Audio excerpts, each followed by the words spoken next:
Hola a todos, Dios les bendiga ricamente. Aquí estamos una vez más. Continuamos con el estudio en esta preciosa mañana que Dios nos regala. Seguimos en nuestro estudio aquí en el libro de los Hebreos. Hoy entramos al capítulo 5. Es para mí un privilegio poder servirles siguiendo juntos, escudriñando a través de este libro la palabra de Dios, ¿verdad? Para edificación de nuestra fe. No es con ningún fin religioso este ministerio, simplemente que el propósito de este ministerio es de edificar juntos nuestra vida en la palabra de Dios y ir examinando, escudriñando su palabra. Padre bendito, gracias Señor por esta mañana, Señor. Gracias, infinitas gracias, Señor. Te pedimos la guianza de tu Espíritu Santo, Señor. Y que tú ministres nuestros corazones, Señor, donde quiera que nos escuchen, donde quiera que nos miren, bendito Dios. Te pido, bendito Dios, que tú fortalezcas a la iglesia allá en España, bendito Dios. Ya que verdaderamente, Señor, allá creo que el Evangelio, Señor, o la iglesia evangélica, verdaderamente tiene mucha oposición con el catolicismo, bendito Dios. Te pido, bendito Dios, que tú la llenes del poder de tu Espíritu Santo y pueda ser un testimonio, una lumbrera, bendito Dios, allá en España. Y donde quiera, Señor, que se congregue tu iglesia, Padre, levántala con poder para testimonio de la verdad. En el nombre de Cristo Jesús. Amén, amén, amén. Dios les bendiga ricamente. Aquí andamos una vez más. Entramos a nuestra capítulo 5 en nuestro estudio. Dice el autor de Hebreos, o el apóstol Pablo: porque todo sumo sacerdote tomado de entre los hombres es constituido a favor de los hombres en lo que a Dios se refiere. Verdaderamente un sacerdote es quien intercede o quien ministra las cosas de Dios al pueblo y las cosas del pueblo para con Dios. Sí, esa es la función del sacerdote, de acuerdo al sacerdocio, a lo que Dios estableció, para que presente ofrendas y sacrificios por los pecados, para que se muestre paciente con los ignorantes y extraviados, puesto que Él también está rodeado de debilidades. ¿Cuánto necesitamos esto los que servimos a Dios, los que predicamos al Evangelio? Necesitamos, ¿verdad?, mostrarnos pacientes para con los ignorantes y los extraviados. Y la mera verdad, a veces los juzgamos, los criticamos, casi los queremos agarrar a bibliazos en la cabeza. Debemos de ser pacientes también nosotros al compartir, al ministrar la palabra de Dios con todos por igual. Debemos de verdaderamente hacerlo con el amor al prójimo, con el amor que Dios nos exhorta a que lo hagamos. Dice, y por causa de ella debe ofrecer por los pecados. ¿Por causa de qué? De la debilidad de él, ¿verdad? Puesto que él también está rodeado de debilidad. Y por causa de la debilidad de él, del sacerdote mismo, por causa de esa debilidad debe de ofrecer por los pecados, tanto por sí mismo como también por el pueblo. Y nadie toma para sí esta honra, sino el que es llamado por Dios, como lo fue Aarón. Verdaderamente el ministerio para Dios debe de ser un llamado que Dios le haya dado el ponerlo en el ministerio, ¿verdad? Muchos hoy en día se hacen pastores por la lana, la verdad. Quieren un cargo. Buenos días, Sofía y Jorge, bendiciones.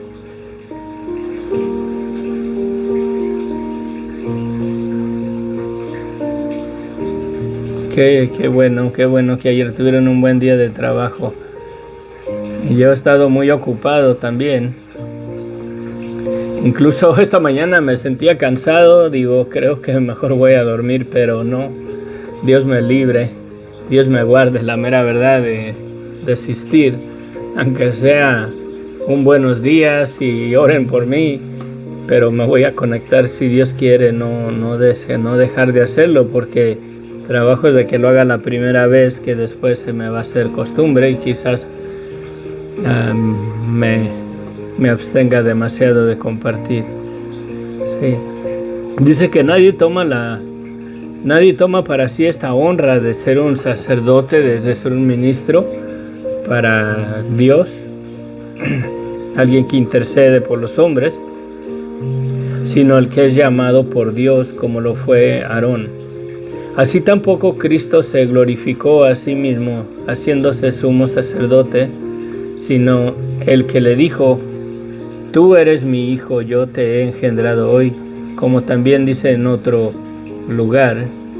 Eso lo dice Salmos 2, capítulo 2, versículo 7. Tú eres sacerdote para siempre según el orden de Melquisedec. En Salmo 110:4. Y Cristo, en los días de su carne, ofreciendo ruegos y súplicas con gran clamor y lágrimas al que le podía librar de la muerte, fue oído a causa de su temor reverente. Y aunque era hijo, por lo que padeció aprendió la obediencia, y habiendo sido perfeccionado, vino a ser autor de eterna salvación para todos los que le obedecen. Y fue declarado por Dios sumo sacerdote según el orden de Melquisedec. Dice que fue declarado, ¿verdad?, sumo sacerdote según el orden de Melquisedec. Verdaderamente el sacerdocio venía de la tribu de Leví, y nuestro Señor Jesucristo, por causa de su nacimiento por medio de María, Él viene siendo de la tribu de Judá, de la cual Dios no habló nada del sacerdocio de la tribu de Judá. Y este Melquisedec, ¿verdad?, era rey de Salem, rey de Jerusalén, en los tiempos de Abraham. Es un personaje que nada más se menciona en esa parte en la Biblia, o sea, que sale a las escenas. Abraham le da el diezmo de todo, y en ningún momento le pidió Melquisedec el diezmo, simplemente fue un acto de voluntad de Abraham. Y ahí se comienza a mencionar acerca del diezmo, ¿verdad? Sale a la escena, bendice a Abraham, le da pan y vino, y es verdaderamente un personaje que está relacionado con Jesucristo, porque Jesucristo hoy en la comunión, ¿verdad?, el pan y el vino nos recuerda la muerte y la resurrección de nuestro Señor Jesucristo. Y Melquisedec, cuando salió al encuentro de Abraham, lo bendice, le dice: bendito, ¿verdad?, Jehová tu Dios, que te entregó tus enemigos en tus manos. Y ahí sale este sacerdote Melquisedec. Pero miren la declaración que dice arriba, ¿verdad?, que dice que Cristo en los días de su carne, ofreciendo ruegos y súplicas con gran clamor y lágrimas al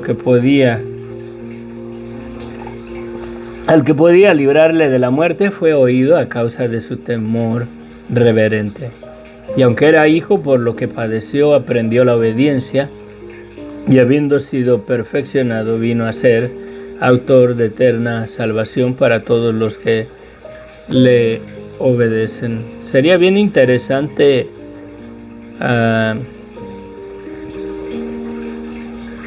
ver su palabra original aquí, donde dice aprendió la obediencia. Creo que se pierde un poquito la traducción, como que no hace sentido, porque Jesucristo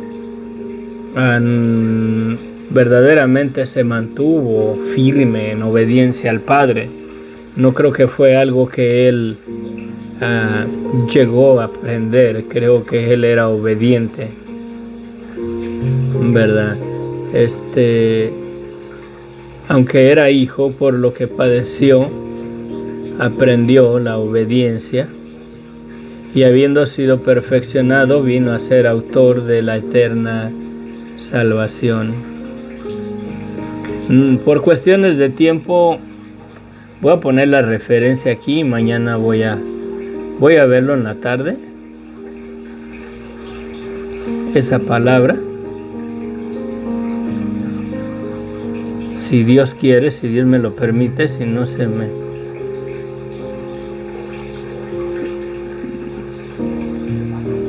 Ok. Creo que se pierde la traducción, se pierde el sentido.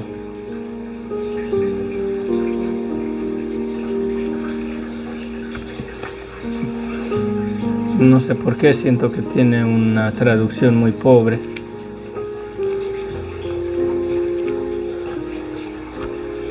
La palabra aprendió, no creo que sea la correcta. Acuérdense que la escritura no fue escrita en español. Tengamos cuidado que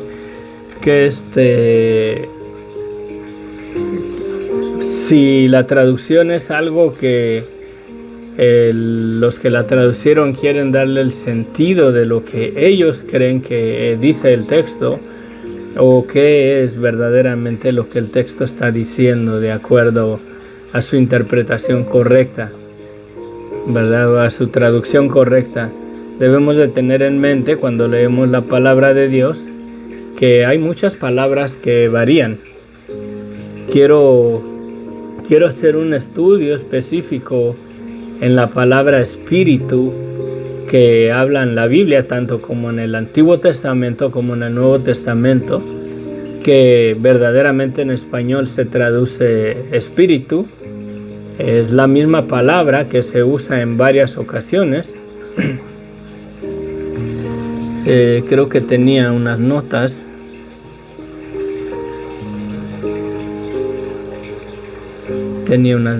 Pero bueno, por ejemplo,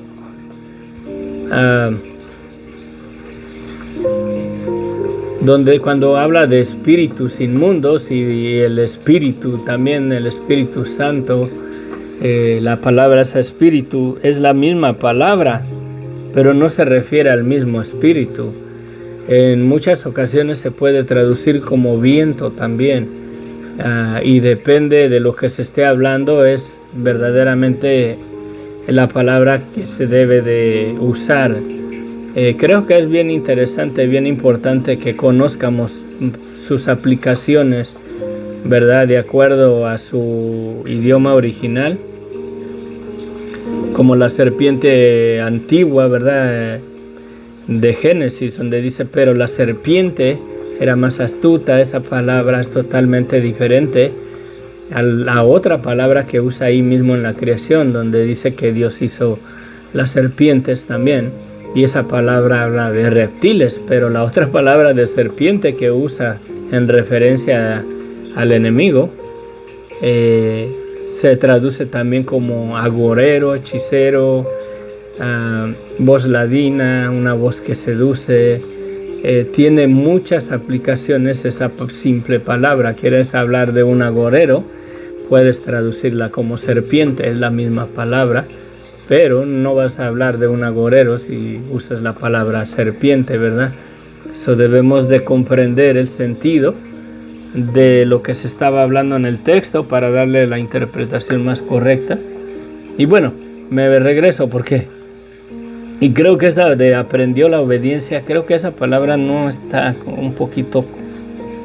pierde la interpretación, pierde el sentido. Sí. Pero bueno, y habiendo sido perfeccionado, vino a ser autor de eterna salvación para todos los que le obedecen, y fue declarado por Dios sumo sacerdote según el orden de Melquisedec. Y verdaderamente Jesucristo le clamaba a Dios que si era posible que pasara de él esa copa de no enfrentar la muerte, pero básicamente eran sus palabras que si hay otra manera en que el ser humano pueda ser salvo, verdad, que no sea por medio de esta, usémosla. Él verdaderamente sí, en su humanidad, la mera verdad, no quería enfrentar lo que él enfrentó en la cruz del Calvario, todo lo que le hicieron, todo ese dolor, porque aún siendo la imagen misma del Dios invisible, verdaderamente en su humanidad tuvo dolor. Lo podemos ver que se cansaba, lo podemos ver que tenía hambre. Su humanidad fue al 100% humano como nosotros, ¿verdad? Pero sin pecar.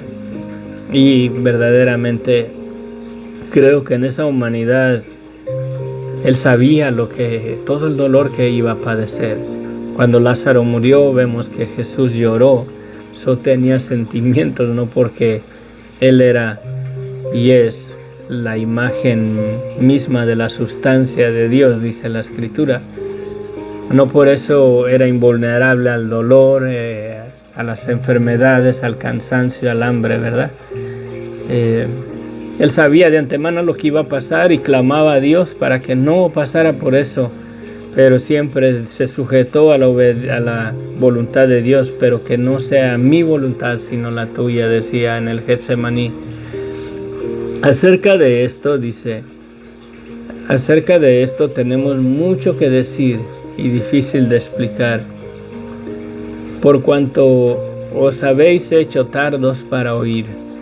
¿Acerca de qué? De los padecimientos de Jesucristo, de la sujeción al Padre en obediencia, ¿verdad? Del propósito para el cual vino Jesucristo, cuál fue verdaderamente todo lo que pasó poniéndonos en los zapatos de él, su angustia y todo fue por amor. Y es verdad, hay mucho que hablar ahí. Mirando ese simple pasaje, creo que pudiéramos hacer unos 2 estudios completos. Y es verdad que hay mucho que decir. Porque habiendo ser ya maestros, dice que se han hecho tardos para oír, ¿verdad? Porque habiendo ser ya maestros después de tanto tiempo, tenéis necesidad de que se os vuelva a enseñar cuáles son los primeros rudimientos de las palabras de Dios, y habéis llegado a ser tales que tenéis necesidad de leche y no de alimento sólido. Esa es la verdad también en el creyente, que debemos por fe pasar al nivel que sigue de creer a creemos en la palabra de Dios, pero ahora la meditamos, la vivimos, la tratamos de comprender, la estudiamos, la escudriñamos y la enseñamos, ¿verdad? Y muchos nos quedamos solamente al estar oyendo de nuevamente el Evangelio y no salimos de ahí, no prosperamos verdaderamente en la fe. Y es lo que está hablando aquí, que se quedan pues en el Evangelio, en la doctrina de la salvación, en el arrepentimiento, y tenemos que avanzar, tenemos que caminar, tenemos que llevar una etapa progresiva en nuestra fe. Y todo aquel que participa de la leche es inexperto de la palabra de justicia, porque es niño. Pero el alimento sólido es para los que han alcanzado madurez, para los que por el uso tienen los sentidos ejercitados en el entendimiento del bien y del mal. Sí. No habla de la leche que se toma uno con el cereal o que le pone uno al café. Habla de la doctrina, habla de la palabra, habla de la enseñanza, habla de que la palabra de Dios, cuando la recibimos, debe de llevar efectos en nuestras vidas, debe de haber cambios en nuestras vidas. Sí. No podemos quedarnos solamente que creímos y estamos en Cristo y ya, y nada más creímos en el Evangelio, nos quedamos ahí estancados. Debemos de verdaderamente creer la palabra y vivirla, obedecerla. Y tiene que haber cambios drásticos en nuestras vidas, debe de haber cambios notables en nuestras vidas. Yo me acuerdo cuando recién cuando me bauticé, personas me invitaban a que me tomara una cerveza y me decían: ándale, tienes que vivir tu vida, no todo tiene que ser Dios, Dios, Dios, Dios y ya, tienes que vivir tu vida, tienes que, tener una vida. Y digo yo, ¿esa verdaderamente es una vida? El andar en fiestas, andar celebrando, acá hasta en el día de resurrección, que le llaman Easter Sunday, creen más en los huevos de un conejo que esconde en los patios que en el Cristo resucitado la gente. Y cuando se juntan en el día de resurrección, el domingo de resurrección, se juntan las familias a echar cerveza, a comer carne asada y ahí a divertirse con los niños que andan buscando los huevitos que un conejo escondió en la yarda. Todavía fuera una gallina es más creíble que una gallina escondió los huevos, pero un conejo poniendo huevos, come on, la mera verdad, es absurdo. Debe de haber un cambio en nuestras vidas. Muchas personas se sacaron de onda, por así decirlo, cuando el Señor me alcanzó y hubo un cambio, la mera verdad, en mi vida, bastante para bien, la verdad.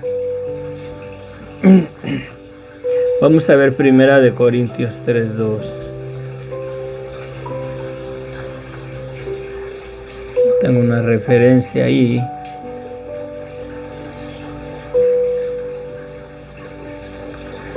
De manera que yo, hermanos, no puedo hablarles como a espirituales, sino como a carnales, como a niños en Cristo. Os di a beber leche y no vianda, porque aún no eras capaces y no sois capaces todavía, porque aún sois carnales, pues habiendo entre vosotros celos, contiendas, disensiones, no sois carnales y andáis como hombres. Porque diciéndole uno, yo ciertamente soy de Pablo, y el otro, yo soy de Apolos, no soy carnales. Caeremos ahí en ese lugar, en ese sentir, cuando caemos en la división que hay. Yo soy pentecostés, yo soy hay pentecostés y hay pentecosteses. Son dos diferentes. O yo soy católico, yo soy testigo de Jehová. ¿Caeremos en lo mismo?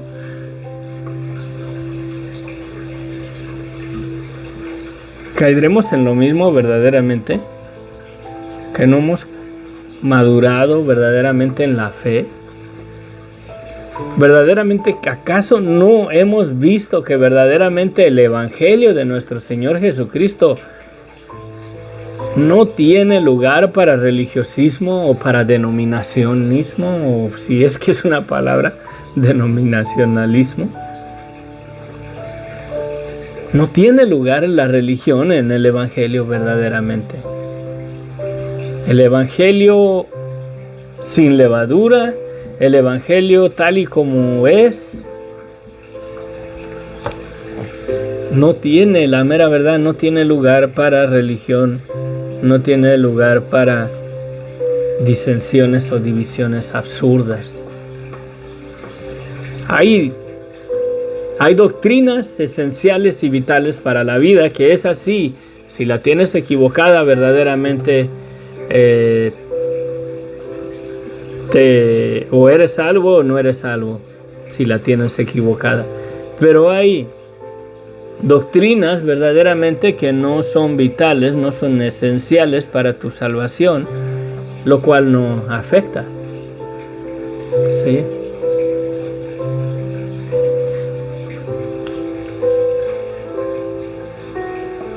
Podemos hacer también otro estudio, un tópico en eso. Doctrinas verdaderamente vitales. Gonzalo, ya ven, buenos días. Y podemos ver verdaderamente que el evangelio, lo que es sin levadura, sin nada de eso, no tiene lugar para religiosismo.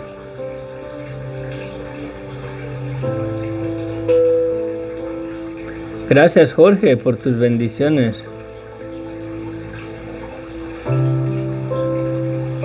Muy cansado, ya somos 2, 3, ¿verdad? Con tu esposa ahí.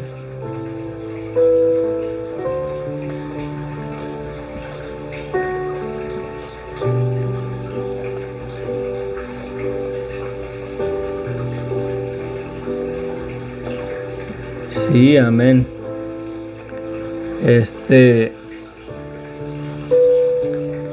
Ay, ya se me están llegando las horas. Perdón, porque con eso del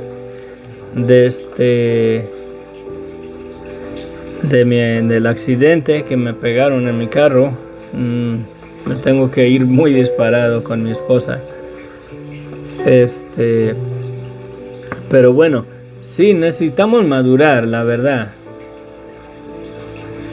Si andamos con cositas absurdas y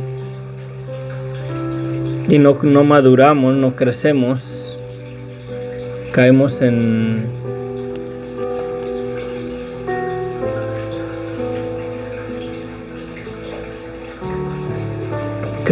lo que dice el apóstol Pablo ahí a los Corintios. Porque aún sois carnales, pues habiendo entre ustedes celo, contiendas y disensiones, ¿no sois carnales y andáis como hombres? El evangelio, la mera verdad, es más divino, ¿verdad? El comprenderlo en su totalidad. Lo podemos representar como un antídoto, un remedio, y podemos ver toda la humanidad como una población verdaderamente que contrajo un virus, una enfermedad. Ya ven lo del COVID, que en todo el mundo pegó. Pues en todo el mundo, la mera verdad, estuvo, creo que no había país que no se hablara del COVID. Fue una pandemia mundial y está todavía el día de hoy afectando personas.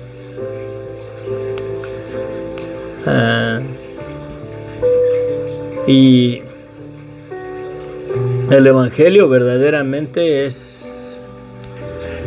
el antídoto, el remedio, una cura para nuestro mal, para el mal de la humanidad, para ese velo que cubre toda la humanidad, ¿verdad?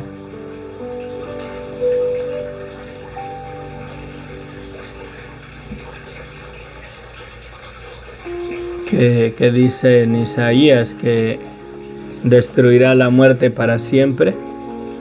Y habla de un velo, de una cobertura, y verdaderamente ese es el mal, por así decirlo, es el virus de desobediencia, de pecado y de muerte que Satanás sujetó a la humanidad en ese estado. Esta economía, tanto la economía monetaria, ¿verdad?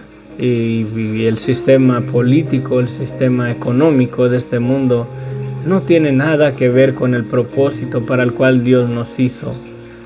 La mera verdad, si lo miran en Génesis, no había necesidad de trabajar, no estuviéramos tan cansados, ¿verdad, Jorge y Sofía, si no hubiéramos trabajado tanto ayer. Pero bueno, y la mera verdad de ese estado de pecado y de muerte es que Dios verdaderamente nos ha dado un remedio, nos ha dado un antídoto. Ese remedio es Cristo. Es como el cristianismo, ¿no? El estar en el Evangelio es como irnos al hospital y estamos ahí esperando. Creemos que el doctor de doctores tiene ese antídoto para nuestro mal, para curar esta de carne, de desobediencia, de pecado y de muerte. Y estamos ahí en el hospital, esperando ansiosos que en cuanto el doctor de doctores abra la puerta y diga, ahora sí, a ver, aquí tienen su antídoto, ya verdaderamente esa enfermedad se vaya de nuestras vidas. Y esa enfermedad es la enfermedad de la muerte, del pecado, de la desobediencia de nuestras carnes. Porque aún en Cristo, aunque hemos creído en ese antídoto, aunque hemos creído en el doctor de doctores, aún verdaderamente estamos con ese virus de desobediencia en nuestros cuerpos. Y el Evangelio verdaderamente es vivir ahí dentro, o pegados ahí esperando al doctor de doctores para que nos dé el antídoto de nuestro mal. Y aunque nos muéramos por este virus de desobediencia, de pecado y de muerte que tenemos, que concebió Adán y Eva y nos lo heredaron, aunque nos vayamos a la tumba, sabemos que ese antídoto que Dios tiene es poderoso, porque nos va a levantar aún del sepulcro. Amén. Esa es la realidad del Evangelio. Y vivir verdaderamente con esa esperanza. Sí.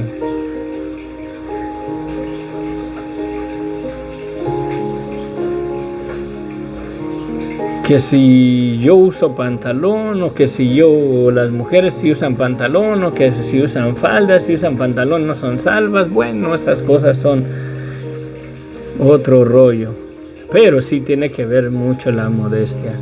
Bueno, tengo que concluir. Nos vemos. Vamos a ver el capítulo 6 ayer, ya, ay Dios mío, ¿dónde tengo el cerebro? Dice el capítulo 6, por tanto, dejando ya los rudimentos de la doctrina de Cristo, vamos adelante a la perfección, no echando otra vez el fundamento del arrepentimiento de obras muertas, de la fe en Dios, de la doctrina de bautismo, de la imposición de manos, de la resurrección de los muertos y del juicio eterno. Y esto éramos si Dios en verdad lo permite. Pero es imposible que los que una vez fueron iluminados y gozaron el don celestial y fueron hechos partícipes del Espíritu Santo y asimismo gustaron de la buena palabra de Dios y los poderes del siglo venidero y recayeron, sean otra vez renovados para arrepentimiento, crucificando de nuevo, bueno, ahí es otro rollo, de nuevo para sí mismos al Hijo de Dios, exponiéndolo a vituperio. Sí. Bueno, Padre bendito, gracias Señor. Gracias, ayúdanos bendito Dios a madurar en la fe. Ayúdanos a madurar en esa esperanza, Señor, que tenemos. Ayúdanos a tener anclado nuestro corazón, Señor, en la vida venidera. No solamente en el milenio de Jesús, no quedarnos ahí, Señor. Tirar nuestra mirada y anclar nuestro corazón, Señor, allá en la nueva Jerusalén, en los cielos nuevos y tierra nueva. Y ayúdanos, Señor, a vivir una vida verdaderamente que refleja que hemos reconocido la verdad de nuestras vidas, quiénes somos verdaderamente sin Cristo, qué somos verdaderamente sin la sangre de Cristo. Que nunca se nos olvide, Señor, que aún en nosotros tenemos el virus de desobediencia, de pecado y de muerte en nuestras vidas, aún estando en Cristo.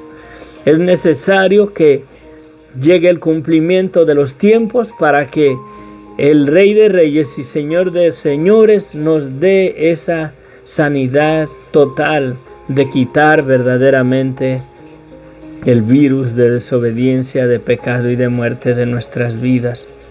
Ahora podemos sujetarnos, Señor, en obediencia a la fe del Evangelio, en la obediencia de reconocer verdaderamente el arrepentimiento. Es que debemos de ser obedientes y reconocer verdaderamente nuestra vida tal y como tú la miras, Señor, y no exaltarnos y no creernos verdaderamente ya inmunes a pecar contra ti, Padre, sino reconocer que podemos ser tentados, Señor, que el enemigo puede venir y nos puede hacer caer, porque aún en Cristo estamos, Señor, con este virus de desobediencia en nuestros cuerpos.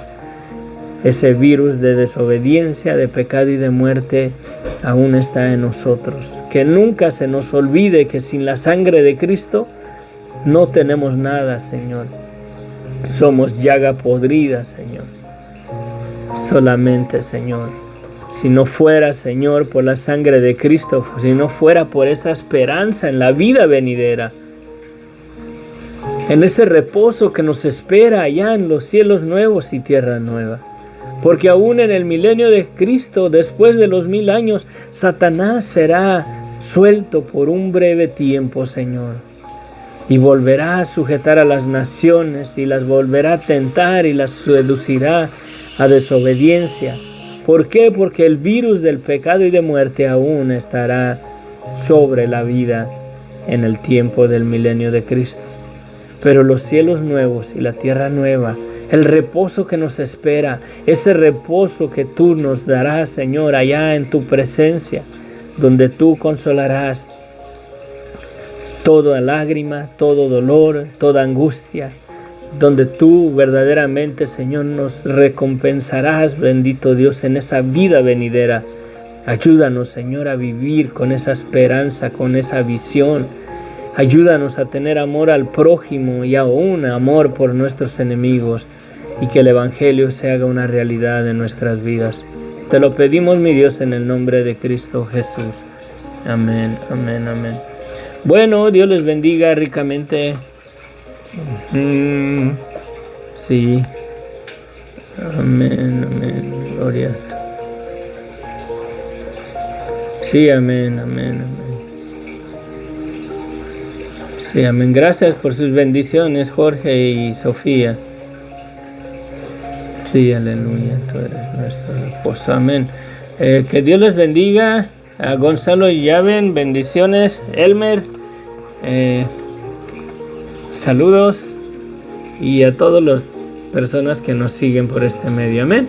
Bendiciones. Que la gracia de nuestro Señor Jesucristo se perfeccione en nuestras vidas. Y digo la gracia porque la gracia es la convicción de que le hemos creído a Dios. Bendiciones. Bye.